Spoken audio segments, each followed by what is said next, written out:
Comment Hassim a fait plus d'1 million d'euros de chiffre d'affaires en e-commerce? Restez bien jusqu'à la fin pour ne rien rater. Mais avant de commencer, je vous invite à vous abonner à la chaîne pour recevoir toutes les nouvelles vidéos et de recevoir votre formation offerte dans la description. Vidéo inspirante, cadre inspirant. Nous sommes actuellement à Dubaï avec Hassim. C'est parti.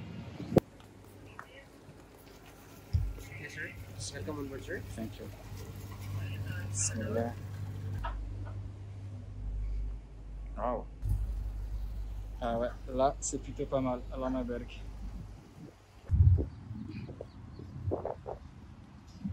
Salam alaikum wa rahmatullahi wa barakatuh. Bonjour tout le monde, j'espère que vous allez bien. Bienvenue dans cette nouvelle vidéo. On est avec Hassim. Déjà Hassim, salam alaikum. Alaikum salam, Rasulullah. Merci d'avoir accepté l'invitation et j'espère vraiment que cette vidéo va inspirer plus d'une personne et je suis même sûr. Pour la petite histoire, Hassim, je le connais, je l'ai vu la première fois dans son ancien boulot et on avait des connaissances ensemble et après, alhamdoulilah, avec le temps, c'est devenu un ami. Il s'est installé à Dubaï et je suis à Dubaï et donc c'était l'occasion de faire une vidéo avec lui. On va commencer directement, je vais te laisser te présenter, donc petite présentation et après ensuite, Inch'Allah, je vais te poser plusieurs questions. Donc moi c'est Hassim, donc j'ai 36 ans. Moi j'ai 3 enfants, marié 3 enfants. Donc voilà, comme tu l'as dit avant, donc j'étais salarié et puis j'ai commencé le e-commerce donc il y a un peu plus de 2 ans et demi. Je pense que quand tu t'es lancé dans l'entrepreneuriat, il y avait des choses que tu n'aimais pas forcément dans ton boulot. Qu'est-ce que tu n'aimais pas en fait dans la vie d'avant quand tu étais salarié? Bah déjà le salariat, tu es obligé d'obéir à ton patron, de faire les horaires. Tu es imposé au niveau de tes horaires, donc tu es pas libre, quoi. Tu peux pas faire ce que tu veux, travailler quand tu veux. Et puis au niveau du salaire, forcément, tu peux pas espérer un très gros salaire, quoi. Tu avais besoin de liberté. Déjà ouais, sachant que bon, j'avais quand même pour projet de partir de France dès que possible. Donc forcément, quand tu es salarié, tu peux pas déjà. Donc c'est vrai que j'avais quand même envie de créer un business ou autre quoi pour pouvoir partir. Donc en fait, ton envie d'entreprendre, c'était parce que tu avais envie de partir. C'était ça ta première. Ouais, déjà ça. Et puis de toute façon, voilà. Après, je pense que le salariat, bon, je pense qu'il n'y a pas trop de personnes qui aiment forcément ça. Ouais. C'est pas ce qu'il y a de mieux, quoi. On va dire. C'est toujours mieux d'avoir son propre boulot et puis de faire travailler qu'on a envie, etc. quoi. Et puis aussi gagner aussi un peu plus d'argent, parce que c'est vrai que moi je gagnais le SMIC, quoi, un peu plus que le SMIC quand même, à peu près 1 500 € par mois. Donc tu es assez vite limité avec 1 500 € par mois, tu peux pas faire grand chose, quoi. Ok, après donc t'as voulu créer un business, t'as testé d'autres choses avant de te lancer sur internet? Ouais, j'ai testé d'autres choses, parce qu'à la base je connaissais pas du tout le e-commerce, moi. J'ai essayé un petit peu de faire des petits travaux, on va dire, en dehors du boulot. Voilà, je mettais des annonces sur le Bon Coin, je faisais des services à la personne, des choses comme ça, tu vois, okay. Histoire d'arrondir un peu les fins de mois, tu vois. Et j'essayais, on va dire, de faire des petits business comme ça, quoi. Et comment tu as découvert le e-commerce? En regardant des vidéos sur YouTube, je crois peut-être des publicités ou autres. Voilà, j'ai pas cherché moi-même, mais je suis tombé sur des vidéos sur YouTube. Et puis ça m'a bien inspiré, ça m'a bien motivé, quoi. Et je pense que quand tu as découvert les business en ligne, tu as dû voir plein de business. Pourquoi tu as choisi le e-commerce en particulier? Alors moi, ouais, je suis tombé sur des vidéos vraiment qui parlaient de e-commerce à la base. Directement, okay. Voilà, ça parlait de e-commerce et de dropshipping. D'accord. Et puis c'est vrai que les personnes généralement qui parlent de ça, ils t'annoncent tout de suite des très gros chiffres, quoi, sans aucune compétence et sans aucun apport d'argent. Donc quand tu entends ça, tu dis ça t'intrigue, ouais. Ça a l'air intéressant. D'ailleurs, une question, t'as fait des études, c'est quoi ton parcours scolaire? Non, moi je me suis arrêté au bac. Au bac. Je me suis arrêté au bac, voilà, j'étais pas très fort à l'école, quoi. Puis j'aimais pas l'école, quoi, surtout. Ok. Donc voilà, j'ai dû arrêter les études et puis après j'ai travaillé que en intérim ou des trucs comme ça, tu vois, des petits boulots. Ok. Petit boulot. Après, j'ai essayé quand même de m'en sortir. Bon, j'ai vu que l'intérim, ça allait très très vite me saouler, quoi. Ouais. Donc j'ai essayé de trouver des boulots, on va dire, un peu mieux sans expérience. Donc c'était pas facile. Et le seul travail que j'avais trouvé qui pouvait nous prendre sans diplôme, c'était commercial. Okay. Je fais commercial pour plusieurs entreprises. Et puis ça m'a appris pas mal de choses quand même. Ah, c'est bien. Commercial. Comme quoi, les expériences, Ouais. Les expériences vécues, ça permet d'avoir des connaissances sur le terrain. Et... le commerce et la vente B2B, tu sais, avec des particuliers et tout. Donc tu apprends des techniques de vente, des techniques de persuasion et tout, c'est toujours intéressant. Tu vois, ça m'intéressait déjà. Tu étais attiré par ça sans forcément faire des études et sans te rendre compte. Ouais. Et donc à cette époque-là, tu m'as dit que tu étais salarié, tu gagnais à peine le SMIC, c'est ça? Ouais, à peu près. Voilà, un peu plus que le SMIC. Tu faisais combien d'heures par semaine? Environ 35 heures, 40 35 heures. Ok. Donc tu découvres le e-commerce. On laisse le petit bateau passer. Donc tu découvres le e-commerce. Tu pars par des vidéos YouTube et ensuite tu as trouvé un projet, donc tu te lances, c'est ça? Tu t'es lancé? Voilà, j'ai regardé des vidéos, donc ça parlait directement de boutiques sur Shopify, de vendre des produits, etc. Donc et puis la personne qui parlait de ça, il a lancé des très gros chiffres déjà à l'époque. C'était en 2018. Donc je me suis dit écoute, si le mec lui il dit qu'il a pas de diplôme, il s'est lancé lui sans argent, il était étudiant. Et puis maintenant, il gagne presque plusieurs milliers d'euros par jour. Je me suis dit, bon, si lui, il fait ça, peut-être que moi, je peux gagner quelques centaines d'euros par mois, tu vois. Comme quoi, regarder des vidéos inspirantes, ça permet de se motiver. Ah ouais. Et moi aussi, c'est pareil, quand j'ai commencé en 2017, quand je voyais des gens qui faisaient des gros chiffres, je me suis dit, pourquoi pas moi, tu vois. Et c'est hyper important, n'hésitez vraiment pas à partager ce genre de vidéos. Et donc, ça t'a motivé pour te lancer. Ouais, ça m'a motivé pour me lancer tout de suite. J'ai pas attendu. Je crois que je suis allé sur Shopify tout de suite. J'ai dit, attends, c'est quoi ce truc?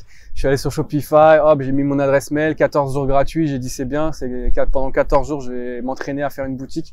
Et c'est ce que j'ai fait. J'ai créé une boutique directement, tu vois, pendant 14 jours. Donc, une fois que tu as créé ta boutique, tu t'es dit, c'est bon, tu vas être millionnaire. Ah non, pas encore. Non, j'avais quand même la tête sur les épaules quand même. Ouais. Non, je savais que je me doutais que ça allait pas être facile non plus.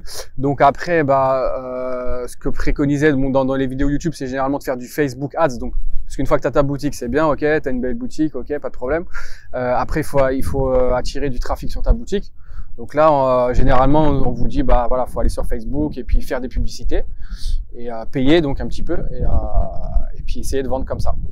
Donc ok, donc je me suis formé donc pareil sur des vidéos gratuites sur Facebook Ads, donc comment faire de la publicité sur Facebook. J'ai lancé mes premières publicités. Bon voilà, il n'y a pas eu de résultat forcément tout de suite, c'était un peu compliqué. Donc j'ai rechangé la boutique, j'ai retesté plein de pubs, plein de produits. Voilà, j'avais une boutique un petit peu fourre-tout comme on dit, avec pas mal de produits. Comme je savais pas ce qu'il fallait avoir comme produit, donc je testais un petit peu de tout quoi. Et puis malheureusement, non, pas de résultat pendant à peu près 5 mois. Voilà. Ah oui, tu n'as pas eu de résultat pendant 5 mois. Aucune vente pendant 5 mois. J'ai travaillé presque 2 heures par jour, on va dire, je pense. Ok. Donc quand même à modifier les pubs, à modifier les produits, à modifier la boutique, etc. pour voir, essayer de trouver ce qui n'allait pas justement. Parce que si tu vends pas, c'est qu'il y a un problème quelque part. Ouais. Et puis voilà, donc non, j'ai persévéré, hein, j'étais vraiment déterminé quand même. J'avais un budget à peu près, je pense que je mettais à peu près un peu plus de 100 euros par mois quand même en publicité. Donc j'y allais tout doucement, 5 euros par jour, gentiment, tout doucement en essayant.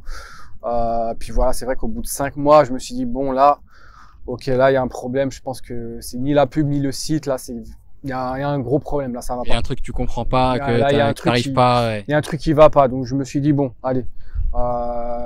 Je mets tout à la poubelle, j'ai fermé la boutique, voilà, j'ai dit on repart à zéro, on va repartir sur de bonnes bases, on va essayer de repartir sur de bonnes bases. Et à ce moment-là, ouais, je sais pas pourquoi. Bon, c'est vrai que moi, je regardais beaucoup de vidéos, sur YouTube. Tous les jours, vraiment tous les jours, je cherchais de la formation gratuite parce que j'étais salarié, donc j'avais pas d'argent pour prendre des formations. Donc je regardais toutes les vidéos parce que c'est vrai qu'en fouinant à droite à gauche, bon, tu peux quand même trouver des infos. Et puis je testais tout ce que je trouvais, je testais. Dès que je trouvais une nouvelle info, tiens, une nouvelle astuce sur Facebook, allez, j'essayais cette astuce, j'essayais toujours essayer.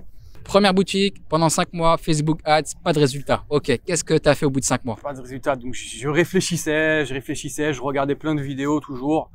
Et puis à un moment, moi j'ai vu, je crois, des vidéos qui parlaient de Google. Et puis c'est vrai que là, je me suis dit, attends, ouais, c'est vrai, quand tu veux acheter des produits, tu vas plus sur Google que sur Facebook. Moi, si je veux acheter un produit, je vais sur Facebook, sur Google, je tape une recherche et puis voilà, je cherche des boutiques pour acheter mon produit. Et là, je me suis dit, ouais, je vais essayer plutôt Google. Voilà. Donc Google SEO normal ou Google publicité SEA, Google Ads? Alors Google publicité. Google publicité, voilà. Et tu peux nous expliquer un peu ce que c'est le SEO, le SEA sur Google? Alors le SEA, voilà, le SEA, c'est la publicité sur Google. Donc en fait, tout simplement, c'est quand vous tapez donc une requête sur Google. Généralement, donc ça dépend après ce que vous tapez, mais généralement sur des produits commerciaux, vous allez avoir une publicité donc en première ligne ou enfin dans les premiers résultats.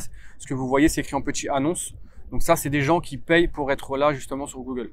Donc ça, c'est ça la pub de Google. Et SEO. Et SEO, pardon.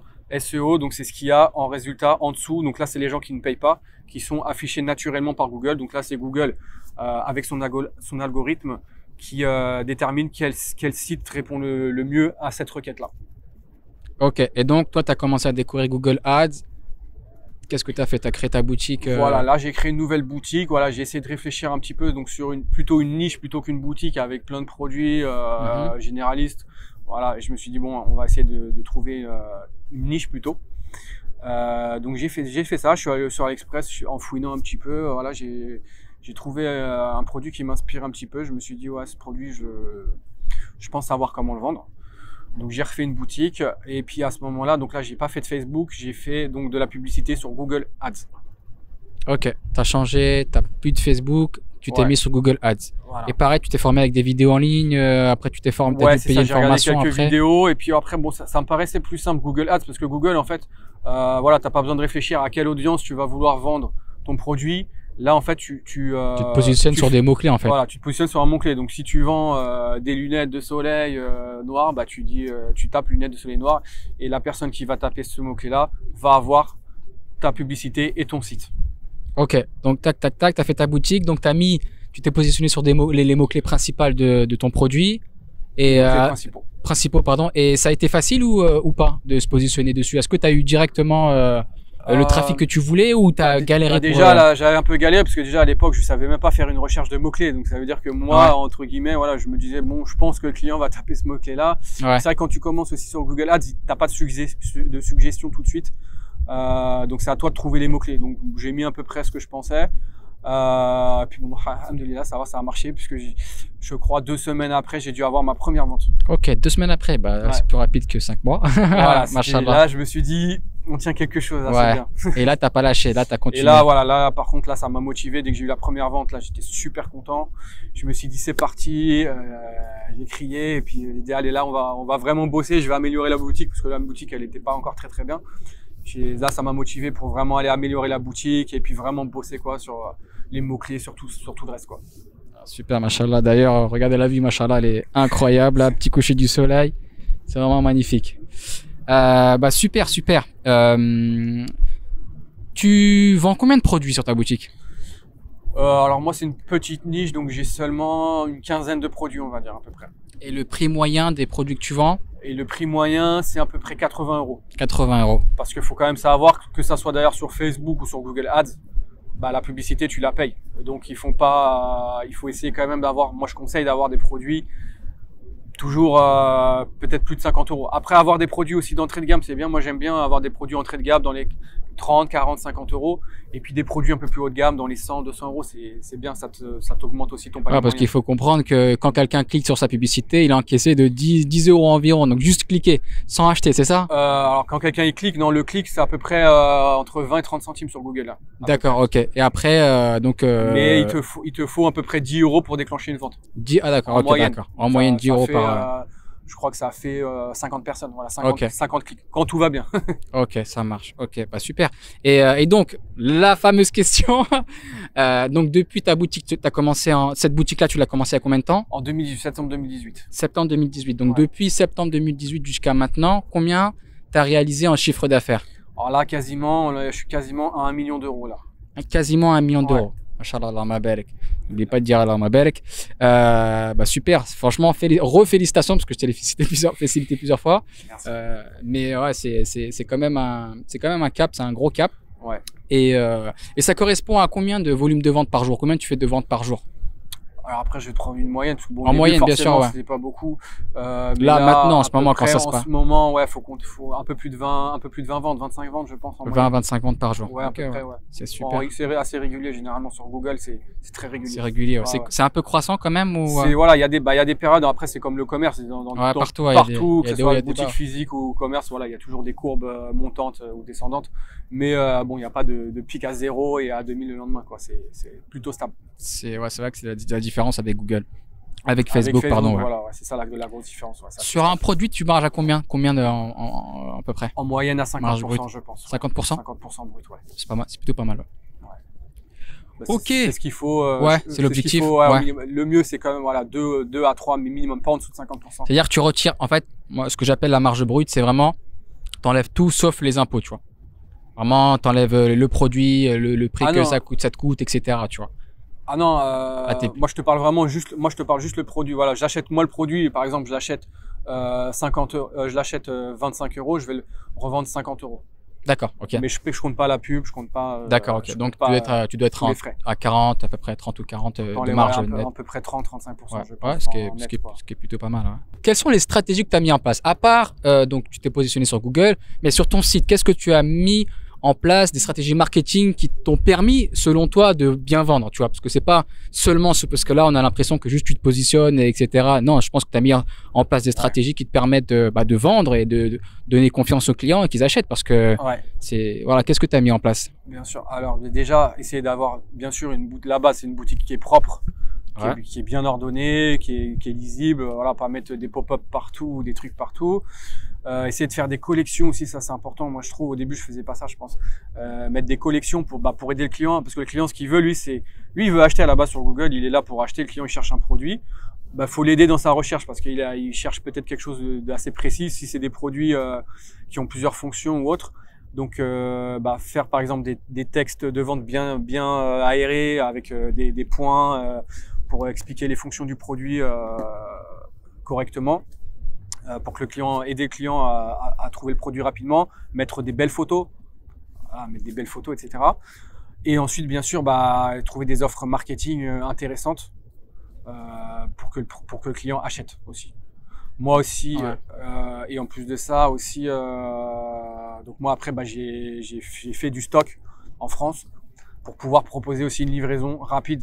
Ça c'est important, parce que dès que j'ai commencé à proposer une livraison rapide, les ventes elles ont augmenté assez ça fait la différence. Bien. Se mettre à la place du client, c'est ça, rassurer le client et déjà proposer des livraisons rapides, c'est vrai que ça aide aussi à le rassurer aussi. D'ailleurs, on a parlé de Google Ads, mais on n'a pas parlé du SEO. Donc tu as aussi mis une stratégie en place en SEO, c'est bien ça? Voilà, ça plus tard, ça c'était l'année dernière que ça j'ai commencé. Donc ça, le SEO, parce que c'est un petit peu plus complexe quand même que le SEA. Le SEA, on va dire, c'est assez simple. C'est quoi le SEO? Donc le SEO, en fait, donc là, c'est le référencement naturel de ton site. Donc là, tu ne payes pas, c'est Google qui va prendre en compte donc certains paramètres, donc beaucoup de paramètres, pour te positionner justement sur les mots-clés en rapport avec ton site. Ok, donc tu as mis en place une stratégie. Qu'est-ce que tu as fait? Tu as fait des articles, tu as fait des backlinks, tu as fait... Alors, ce que j'ai fait, déjà, c'était de mettre les bons titres au bon endroit. Ça, c'est la base déjà. Parce que ça, bon, c'est vrai que c'est la base, mais bon, quand tu connais rien, moi je connaissais rien du tout, je savais même pas, tu vois. Faire des textes propres, renommer toutes les photos, etc. Enfin, vraiment faire un truc clean pour le SEO, quoi. J'avais des articles de blog, moi je les ai optimisés, j'ai fait des meilleurs articles de blog aussi. Des backlinks aussi, bon pas beaucoup, mais un petit peu de backlinks aussi. Voilà, vraiment essayer de faire un site quand même optimisé SEO. Et puis sachant que en plus quand tu fais du SEA, donc de la pub, tu génères du trafic sur ton site et Google le prend en compte aussi pour ton référencement. Donc quand Google voit que tu as beaucoup de trafic, ça aide à justement te faire positionner dans les premières places. Et moi ça a bien fonctionné vu que j'avais déjà beaucoup de pubs, je faisais beaucoup de pubs. Ça a très bien fonctionné et puis voilà, 3 mois après j'étais deuxième et même premier sur ma requête principale, tu vois. Ah ouais, bien machin. Donc tu as couplé le SEO avec le SEA et ça t'a boosté. Là c'est le top, parce que forcément le client, moi je suis toujours en ads. De toute façon moi je privilégie les deux, je suis pas full SEO ou full SEA. Je trouve que les deux c'est le top, puisque quand tu te mets en publicité, donc tu es affiché en premier. Et en plus de ça, tu es réaffiché juste en dessous, puisque tu as ton référencement naturel qui est là. Et là, c'est le top. Donc Le là, client, ouais. il te voit 2 fois, il dit, attends, lui, il est premier là, il est premier là. Autorité, t'as une autorité de fou et le client, il achète aussi par rapport à ça. Donc là, alhamdoulilah, t'es position numéro 1 sur ton Là, mot-clé Là, principal. en ce moment, ouais, je suis numéro 2. Il y a toujours Amazon qui est devant. Cette Ouais. année, il était devant. Après, quand j'ai des pics de croissance, des fois, il me remet devant. Mais Amazon reste premier, mais bon, c'est pas très grave. Ça veut dire que pour ceux qui nous regardent, ça veut pas dire que Amazon s'est positionné sur le mot-clé que tu vends pas, fiche. tu De vois. toute façon, après, moi, je pense après que les gens, de toute façon, qui ont l'habitude d'acheter sur Amazon, Achète sur soit Amazon. premier, même si j'étais Ouais. premier, ils vont aller quand même sur Amazon, tu vois. Donc, Ouais. ça me dérange pas. Et puis, Ah bah, c'est bien. Ok, super. Est-ce que tu peux nous partager une petite pépite, un truc qui a fait que quand tu as mis en place, ça a vraiment, t'as vu la différence sur ton chiffre d'affaires, sur tes ventes. Un petit truc, c'est des trucs, tu vois, que tu rencontres dans ta vie entrepreneur, t'as fait ça, ah ouais, j'avoue, tu vois. ouais, après, ça, c'est quand tu as ton site déjà en place et que tu Ouais. génères déjà des Oui, ventes. bien donc, sûr, Parce que ça, c'est déjà, Ouais, pour parce moi, que c'est les le plus pépites au difficile. début, Parce que c'est c'est vrai que, difficile de. bah, déjà, quand t'as pas de vente, le problème, c'est que ça te démotive assez rapidement, surtout au bout de plusieurs mois. Franchement, tu te dis, bon, et tu te poses des questions, quoi. Que quand tu commences à avoir des ventes, et en plus, c'est à des revenus quand même assez intéressants, mensuellement, bah, bon, ça va, t'as le temps de justement tester des petites techniques et tout, et de voir, si ça marche ou pas. Moi, ce que je trouve qui avait bien fonctionné à l'époque, c'était de mettre, un timer avec la date de livraison. Enfin, mettre une date approximative, dire au client, voilà, votre livraison sera prévue avant tel jour. Un peu comme sur Amazon, tu as vu, quand tu commences sur Ouais. Amazon, il te dit toujours livraison prévue entre telle date et telle date. Ça, je trouve que ça ouais, a bien fonctionné. Ouais. En plus, c'est pas du mensonge, c'est s'il commande maintenant, Voilà, la c'est commande la sera livraison. prise en compte Moi, et ça va être envoyé dans moi, je dis bien 48 heures. voilà, livraison prévue entre voilà, livraison prévue avant telle date. Si tout Comme se passe ça, le bien, client, il se projette et il se visualise voilà, dans il quelques. voilà, il sait. Et puis, moi, je trouve que ça aide. C'est vrai, quand tu sais que tu vas avoir ton produit dans quelques jours, bah, voilà, ça te pousse à acheter, tu vois. Ça peut être un déclencheur de la vente. Ah, c'est bien, bah, ça fait partie aussi des stratégies marketing que tu as mis en place. Ouais. Prochaine question, donc ça, je sais pas si on a peut-être répondu. Comment, selon toi, tes produits se vendent bien? Enfin, pourquoi, selon toi, tes produits se vendent bien? Est-ce qu'il y a une forte demande? Est-ce que c'est ton offre marketing? Est-ce que c'est ton positionnement? Ou est-ce que c'est un tout? Moi, je pense que c'est un tout. Alors, je pense que déjà, le positionnement, ça aide beaucoup, comme je t'avais dit juste avant. Ouais. Voilà, d'être en publicité et en plus en référencement, c'est vraiment le top du top. Parce que ton positionnement, ce que je voulais dire par là, c'est que toi, ton concurrent, la marque, d'accord, tu ok, vends un peu moins cher que la marque, donc tu t'es calé entre. Alors non, parce que moi on va dire, j'ai un concurrent, on va dire principal, donc qui est une marque française. Mais bon, lui, il a un seul produit, donc tu vois, c'est un petit peu différent parce que moi j'ai plusieurs produits, donc je propose plusieurs gammes, donc c'est pas vraiment pareil, on va dire, tu vois. Je me concurrence pas forcément avec lui, tu vois. D'accord, ok. Pas forcément. Parce que lui, il a qu'un seul produit qui est assez cher. Moi, j'ai des produits qui sont moins chers, tu vois. Donc ouais, donc au niveau du positionnement, t'es pas du tout pareil en fait. Tu t'es positionné. Ouais, voilà. Moi, on va dire, voilà, je propose des produits qui sont un petit peu, qui sont pas forcément pareils, mais dans la même niche, mais moins chers pour des gens qui ont un petit budget et qui n'ont pas forcément. Ah, bah, c'est très bien. Parce que les marques, généralement, bah, t'as vu, quand c'est des marques et quand tu commences vraiment à faire du branding, bah, là, t'augmentes tout de suite ton prix. Mais bah, tu vas perdre aussi un petit peu de clients qui n'ont pas forcément le budget pour mettre ce prix-là. D'accord. Donc, moi, je fais les deux. J'aime bien avoir un petit produit d'appel, tu vois, à 40, 50 euros. Et puis après, je fais des produits à 150 euros, tu vois. Comme ça, voilà, le client, bah, il y a des clients, ils disent, voilà, non, moi, je veux que le top. Moi, je veux le top. Et puis, tu vois, ils cherchent même pas à regarder en bas. Je veux le top, 150 euros tout de suite, bam. Ça, c'est petite parenthèse pour ceux qui pensent qui veulent toujours vendre le moins cher. N'oubliez pas qu'il y a des gens qui veulent le moins cher, mais il y a aussi il y a beaucoup de gens qui veulent, voilà, il y a de tout. Donc ça, c'est pour tous les business, hein. Non, je vais faire le moins cher. Non, il y a des gens, parce que les gens, ils pensent que si tu fais du moins cher, ça veut dire que, non. Bah, il y a de tout. Beaucoup de gens, voilà, moi, me disent, voilà, si c'est moins cher, ils ont pas confiance, déjà. Ouais, bah oui. Il y a des gens, ils ont pas une confiance. valeur perçue, c'est très faible. Voilà, il y a des gens, et j'ai fait des tests aussi à l'époque. J'avais un produit qui se vendait pas beaucoup, tu vois, qui se vendait vraiment très peu, que j'avais mis pas cher. Et j'ai juste augmenté le prix, je crois, de 10 ou 20 euros, tu vois. Ouais. Et le produit, c'est beaucoup mieux vendu, tu vois. Subhanallah. C'est tout, tu vois. Ok, donc là, tu as fait un peu plus d'1 million. Enfin, t'as fait 1 million et tu continues. Normalement, t'es en croissance, c'est bien ça? Ouais. Quels sont tes prochains objectifs? Est-ce que tu vas créer d'autres boutiques? Voilà, quels sont tes objectifs, Inch'Allah? Ouais, là, j'ai déjà des boutiques. Voilà, j'ai déjà créé des nouvelles boutiques là que je suis en train de lancer justement. Parce que là, bah, en plus, là, on est en fin d'année. Là, on est déjà en octobre. Donc, là, c'est vraiment la meilleure période en e-commerce. octobre, novembre, décembre, ces 3 mois-là, tu peux faire limite ton chiffre d'affaires de l'année, tu vois. Donc là, justement, je lance des boutiques maintenant pour essayer de gagner de l'argent en fin d'année, tu vois. Ah, c'est le moment, quoi. Là, c'est le moment, là, faut y aller. Alors là, on a vu tout le côté de l'iceberg. J'imagine que ce n'a pas été facile juste de venir jusqu'à là, enfin, d'en arriver jusqu'à là. Ouais. Quelles sont les difficultés que tu as rencontrées depuis le début? Alors, les grosses difficultés ou les petites même, toutes les difficultés que tu as pu voir. bah, ouais, il y a des difficultés. Déjà essayer de trouver les stratégies pour vendre, ça c'est la première difficulté.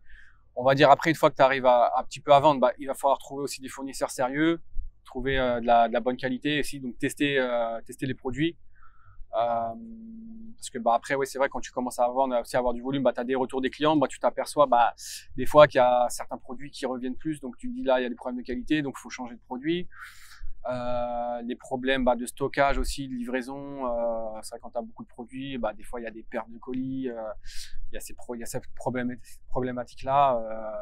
Trouver un bon entrepôt qui fasse du stockage qui soit sérieux, pas trop cher non plus parce que le stockage c'est quand même assez cher.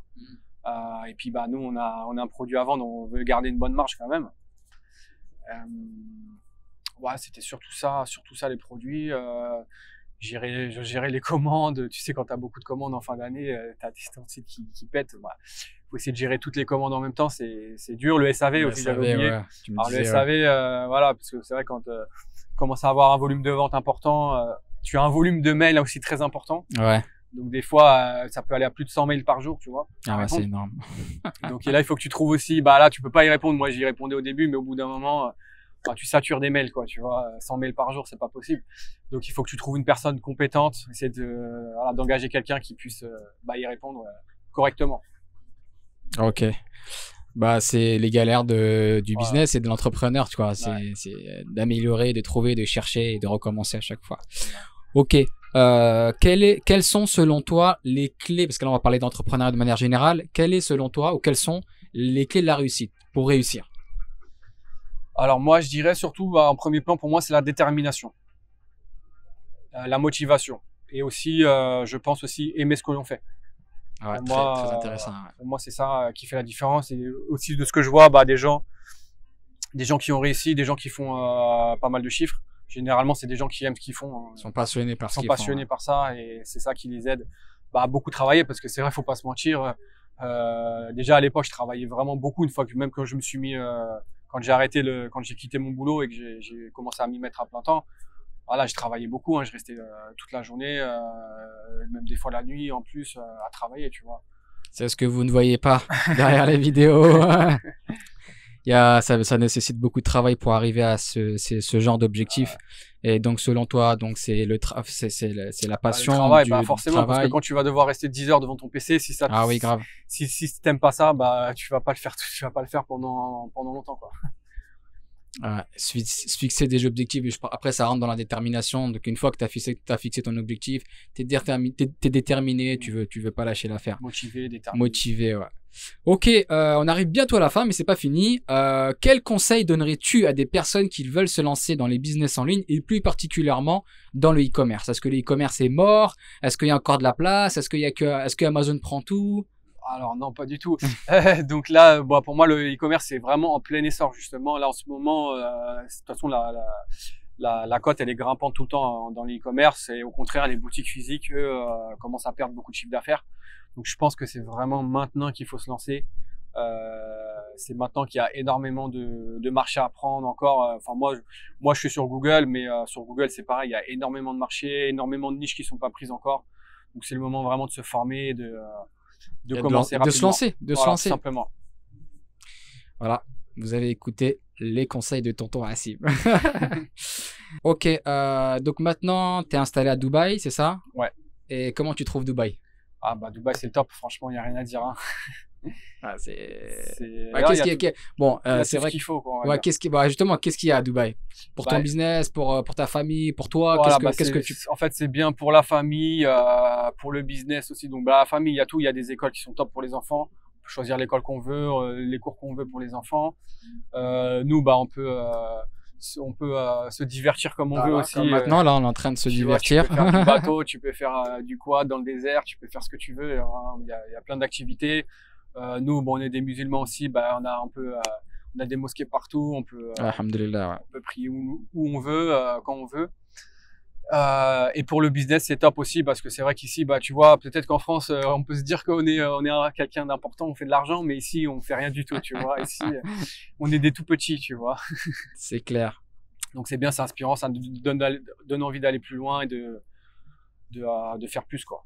De faire plus tout en restant la tête sur les épaules et en avançant tranquillement sans être. Sans avoir de parasites. Ouais, de parasites, c'est ça, ouais, sans de parasites. Ici, Dubaï, c'est fait pour avancer. Ouais, c'est ça.